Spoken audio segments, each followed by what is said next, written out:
A flower is a modified shoot, a complex anatomical system built entirely for a single biological mandate: reproduction. The outermost layers, known as the accessory whorls, provide the necessary infrastructure. The green sepals at the base shield the developing bud, while the bright petals serve as a landing pad for pollinators. These outer layers protect the vulnerable reproductive zones at the center, ensuring the plant's internal cellular work remains undisturbed. Within the heart of the flower are the essential whorls, the androecium, or male reproductive zone, and the gynoecium, the female reproductive zone.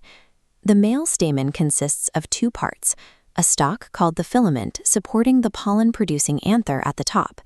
In the center, the female pistil features three regions: the stigma to catch pollen, the elongated style, and the foundational ovary. These visible organs cannot achieve reproduction on their own. They must manufacture microscopic, highly specialized sex cells through a series of internal divisions.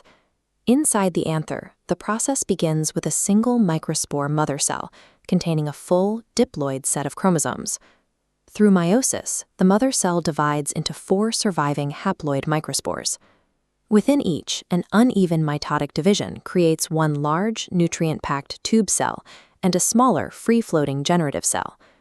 Before release, this generative cell divides once more, resulting in 2 distinct male gametes.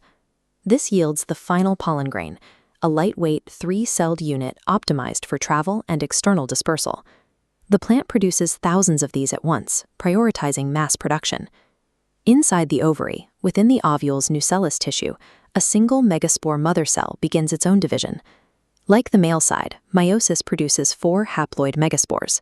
However, the bottom 3 cells immediately break down and disintegrate. Only the topmost cell survives. The plant funnels all available biological resources into this single functional megaspore, causing it to rapidly expand. The female pathway abandons mass production. It relies instead on resource concentration to ensure the survival of one specific elite cell. Inside this surviving megaspore, the nucleus begins a rapid phase of free nuclear mitosis. The nucleus divides repeatedly without building walls. 1 becomes 2, then 4, yielding 8 distinct nuclei sharing 1 open cytoplasm. 3 settle at the bottom. 3 group at the top, forming the egg apparatus. The 2 central nuclei fuse into a single massive cell. This 7-celled configuration is the embryo sac. It functions as a fortified bunker, packed with the resources necessary to nurture a developing embryo. Both cellular pathways are now fully prepared for the final step of the reproductive cycle. This comparison highlights the results of each strategy. The male pathway has produced a mobile, 3-celled pollen grain, while the female pathway has constructed a complex 7-celled embryo sac anchored in the ovary.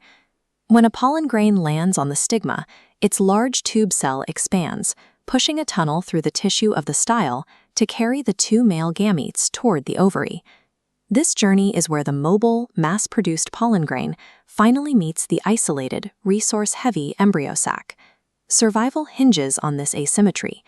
2 independent manufacturing pathways follow distinct biological rules, yet they align to create exactly what the other requires to complete the cycle.